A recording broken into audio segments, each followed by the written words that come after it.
नमस्कार दोस्तों, आपका स्वागत है मेरे इस चैनल में एडवोकेट कृष्ण कुमार त्रिपाठी। दोस्तों, एक महत्वपूर्ण जानकारी देने के लिए वीडियो बनाया है। वीडियो को पूरा देखिएगा, आखिरी तक देखिएगा क्योंकि ये आपके ही फ़ायदे की बात है। और एक ऐसी इन्फॉर्मेशन बताने जा रहा हूँ जिसके बारे में अधिकतर लोग जानते ही नहीं हैं, और जब तक उन्हें मालूम पड़ता है तब तक चिड़िया खेत चुग चुकी होती है।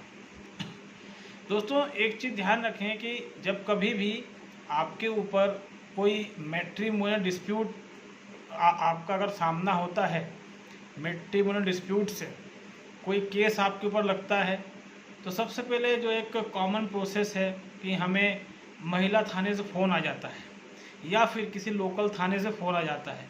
हम वहाँ चले जाते हैं। उसके बाद होता ये है कि वहाँ पर हमारे खिलाफ़ ही बात बोली जाती है, और जो भी वहाँ पर थाना प्रभारी होता है या होती है, ये दोनों ही हमारे खिलाफ़ बोलते हैं और हमारी पत्नी का पक्ष लेते हैं। अक्सर ये देखने को मिला है कि पत्नी धारा 406 की एप्लीकेशन भी देती है या उसकी एफआईआर दर्ज करवाती है। 498 वगैरह तो दर्ज होता ही है, साथ में 406 की या तो साधारण सी एप्लीकेशन दे देती है या एफआईआर दर्ज करवा देती है। और पुलिस जो होती है वो पति से कहती है कि जो पत्नी का स्त्री धन तुम्हारे पास है उसको लौटा दो, और आप पुलिस की बातों में आकर उसको लौटा देते हैं। दोस्तों, ये बहुत बड़ी गलती करते हैं आप। पुलिस को कोई अधिकार नहीं है कि वो स्त्री धन वापस दिलाए। पहली बात तो ये कि स्त्री धन है भी या नहीं इसको साबित किया जाए। पुलिस को कोई राइट्स नहीं है, किसी तरह का कोई अधिकार पुलिस को नहीं है कि वो स्त्री धन जो है उसको वापस दिलाए। लोग क्या करते हैं, पुलिस की बातों में आ जाते हैं और उनको लगता है कि पुलिस बोल रही तो मैं अपनी वाइफ का स्त्री धन जो कुछ भी वो वापस कर दूँ, और पत्नियां बढ़ा चढ़ा कर दिखाती हैं। तो कई बार लोग अपने पैसे से खरीद के ला के वाइफ को वापस करते हैं। मैं फिर एक बात दोहराना चाहूँगा, पुलिस को इन चीज़ों का कोई अधिकार नहीं है। अगर कोई पुलिस ऑफिसर आपसे कहता है तो आप उससे सिंपल सी बात कहें कि सर, मैं स्त्री धन लौटाने को तैयार हूँ, आप मुझे लिखित में एक आदेश जारी कर दीजिए कि मैं स्त्री धन इस तारीख को लौटा दूँ, और उसमें सील साइन लगा कर मुझे दे दीजिए। आप जहाँ ये बात बोलेंगे आप, वैसे पुलिस वाला आपको वो चीज़ नहीं देगा जो आप मांग रहे हैं, वो पीछे हट जाएगा, क्योंकि वो जानता है कि लीगली ये काम वो नहीं कर सकता। और जिसको जानकारी नहीं है, अधिकतर आम आदमी को इसकी जानकारी नहीं होती, तो उनकी बातों में आ जाते हैं। स्त्री धन के नाम पे पता नहीं क्या क्या अपनी पत्नी को दे देते हैं।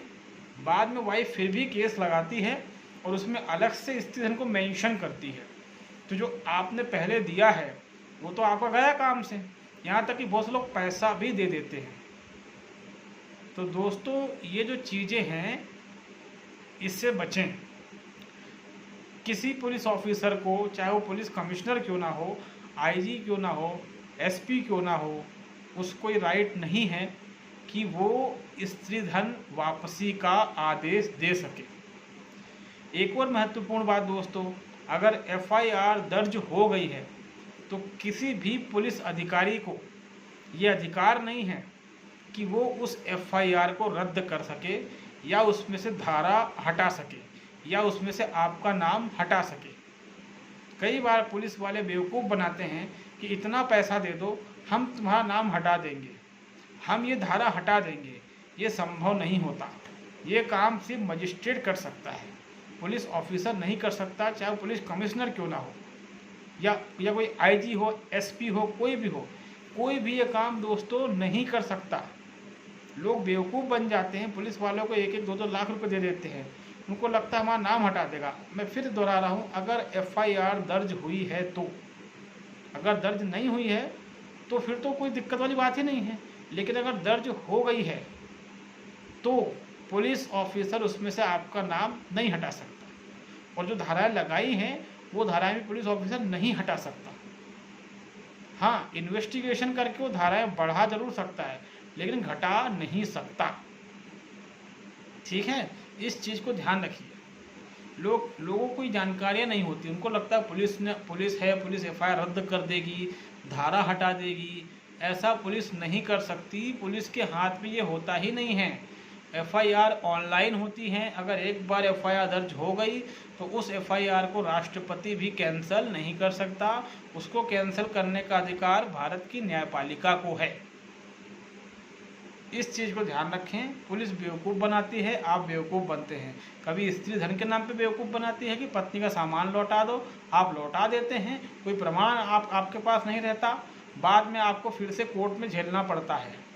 तो कभी पुलिस कहती है कि हम तुम्हारा नाम एफआईआर से हटा देंगे, ठीक है, एफआईआर कैंसिल करवा देंगे।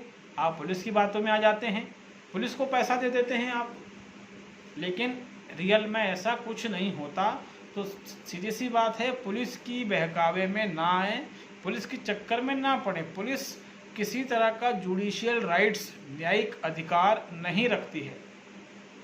और ये चीज़ें तो क्या है कि आज की तारीख में मेरे ख्याल से अधिकतर लोग पढ़े लिखे हैं, तो इतनी समझ तो होनी चाहिए कि पुलिस इस तरह के अधिकार रखती नहीं है। ये सब अधिकार जो है वो भारतीय न्यायपालिका के पास होते हैं। और मेरे पास कई लोगों ने कॉल करके बताया कि हमने स्त्री धन के नाम पे 2 लाख दे दिए, 5 लाख दे दिए, बाद में मालूम पड़ा कि क्या कहते हैं, जो दिया था उसका कहीं कोई जिक्र ही नहीं है कानून में, और पत्नी ने फिर भी केस लगाया हुआ है। पुलिस कभी कोई समझौता करवाए तो पुलिस के चक्कर फिर भी मत पड़िए, समझौता कोर्ट से ही कीजिए। पुलिस कभी कुछ भी लिखवाए, ब्लैंक पेपर पे लिखवाए और कहे साइन कर दो, कभी मत करना। आप साइन करने से मना कर सकते हैं, ये आपको अधिकार दिया हुआ है, ठीक है। तो यही इम्पोर्टेंट चीज़ें मुझे आपको बतानी थी, जो कई लोग जानते ही नहीं हैं। तो उम्मीद है कि मेरी ये छोटी सी मगर बहुत ही महत्वपूर्ण बातें आपको समझ में आई होंगी।